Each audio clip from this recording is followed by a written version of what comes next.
Hello my lovely people, it's the next sound here, and today I'm going to talk with every artist, every songwriter on how you can create or grow your real fans, loyal fans, because much number of followers doesn't mean fans, but connection does.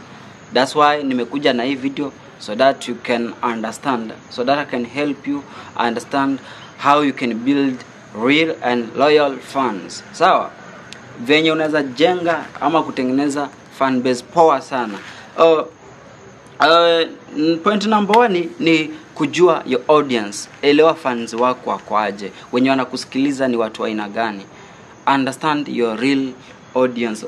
Your audience currently ni wakina nani? Who is listening to your music? That's what I mean. So wale wenye unafanyia muziki ili waweze kukusikiza ndo audience wako. Kama watu wako wenye unatengenezea nyimbo wanasikiza kizungu, so you have to compose an English song. Usiende kucompose Kiswahili. Usiende kucompose lugha yako ya mother tongue. So amua, angalia kwanza before ufanye decision. Angalia watu wako wanaongea lugha gani wenye wanakusikiza nyimbo zako. Na nyimbo unatengeneza wakina nani ndio waisikize. So hapo ndo utajua utatengeneza nyimbo aje. Ukishajua hivyo pia itatakikana tena ujue listeners wako ni Gen Z. Listeners wako ni watoto. Listeners wako ni wazee, ni wamama, ni wanaume. Ujue audience wako kwa miaka age estimate. Angalia, ukiangalia uone na demography ni country gani ndo inakufuatilia sana. Ndo sasa ujue nafaa kuimba style fulani. Sababu ni Nigeria ndo wananifuatilia, I must do this style. Because watu wa Bongo ndo wananifuatilia, I must base on this category. Because wa Kenya ndo wananifuatilia sana, I must base on this style. Hivyo and so on. Kama ni watu wa Uganda, watu wa Burundi, watu wa Rwanda, watu sijui wa Somalia, wa wapi, wa uzunguni wapi, ujue nitaimba style gani. Na kama ni watu wa nyumbani huko kwenu kijijini, utajua sasa vile utapick style yako. And the next thing naweza nikasema, kwa mfano unaweza nikiwa bado hapo unaweza angalia useme watu wangu kama ni Nigeria, useme kama ni Nigeria ndio inanifuata sana hapa, I must base on Afrobeat. Kama ni watu wa South Africa unajua lazima hapa niimbe amapiano.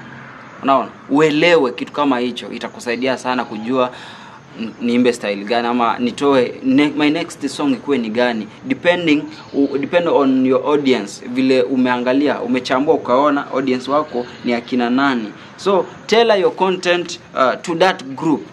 Zile content zako unatengeneza, ndio hiyo nimekuambia hiyo point. Make sure unatengeneza hizo content zako, huo muziki wako uendane na ile group ya watu wenye wanakufuatilia.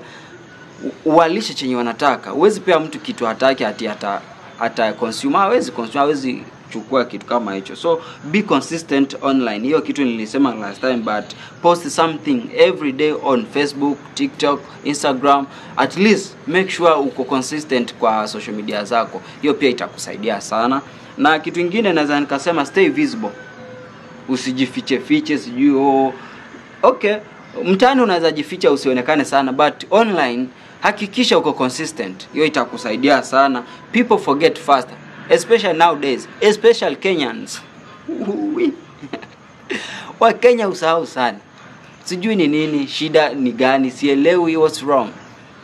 Lakini si wao peke yao, ni wengi. Siku hizi watu forget faster. So make sure uko consistent, unapost kila wakati, uko active, haupotei, don't fade away. Sawa?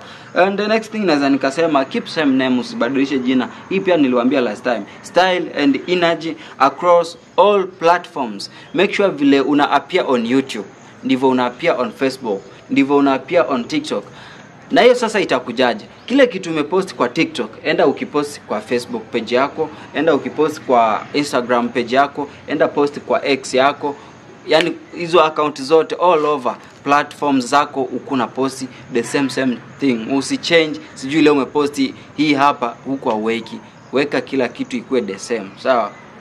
I hope hapo tunaelewana. Show your personality. Fans follow you, not just your music.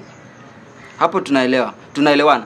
Like unaweza fikiria hao watu wamekuja tu kufuata music. Kama vile unaweza pendana na msichana useme huyu alifuata tu pesa. Lakini wasanii wasanii wengi wanasahau fans wako hawajakuja kufuata muziki peke yake. Wamependa muziki wako sawa, lakini pia wameturn kuwa na relationship na wewe, like wao wamekuwa fans wako. Unaona hiyo hisia, like wanakufuata, like wanaweza grow, wamependa style yako. Labda kuna msanii hata pia amekuwa fans wako ili ajifunze kutoka kwako. So si ati amefuata muziki peke yake, no, amekufuata wewe pia, amekufollow wewe. So make sure you show your personality, share behind the scene struggles, studio life, and laugh, vitu zenye vichekesho fulani hivi uko na post pia. Hivyo vitakusaidia struggle life zako za kila siku. Post, waweke waone, wachekeshe vitu ambavyo vinakuchekesha, na wao wachekeshe, wapewe wafurahie. Studio session hizo, behind the scene, zote zitakusaidia sana kuwa active online. Your presence itakuwa ni very active ukiwa unafanya hivyo.